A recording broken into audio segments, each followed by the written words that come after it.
Board of secondary education secondary, higher സെക്കൻഡറിയിലെ academic ഘടനയിൽ പരിഷ്കാരങ്ങൾ നടപ്പിലാക്കാൻ CBSE ഒരുങ്ങുന്നു.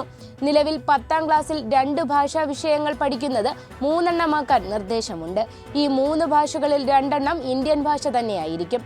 ഇതിനു പുറമെ 10ാം ക്ലാസ്സിൽ 5 വിഷയങ്ങളിൽ വിജയം അത്യാവശ്യമാണ്. നിലവിൽ 12ാം ക്ലാസ്സിൽ 1 ഭാഷയാണ് പഠിക്കേണ്ടത്. ഇത് 2 എണ്ണമാവും. ഒരെണ്ണം മാതൃഭാഷയിലായിരിക്കും. 12ാം ക്ലാസ്സിൽ 6 വിഷയങ്ങളിൽ വിജയം വേണം. സ്കൂൾ വിദ്യാഭ്യാസത്തിലെ നാഷണൽ ക്രെഡിറ്റ് ഫ്രെയിംവർക്കിൽ കാര്യമായ മാറ്റങ്ങൾ കൊണ്ടുവരാനുള്ള ശ്രമത്തിലാണ് CBSE. 2020 ദേശീയ വിദ്യാഭ്യാസ നയത്തിൽ വ്യക്തമാക്കുന്ന പോലെ ഇതുവഴി വൊക്കേഷണൽ പൊതുവിദ്യാഭ്യാസത്തിൽ സമാനത കൊണ്ടുവരാനാകും.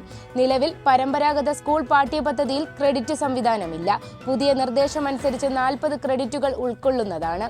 CBSEക്ക് കീഴിലുള്ള 9, 10, 11, 12 ക്ലാസുകളിലെ പാഠ്യപദ്ധതിയിലെ മാറ്റങ്ങളെക്കുറിച്ചുള്ള മാർഗരേഖ കഴിഞ്ഞ വർഷം അവസാനം ബന്ധപ്പെട്ട സ്ഥാപന മേധാവികൾക്ക് അയച്ചു നൽകിയിരുന്നു.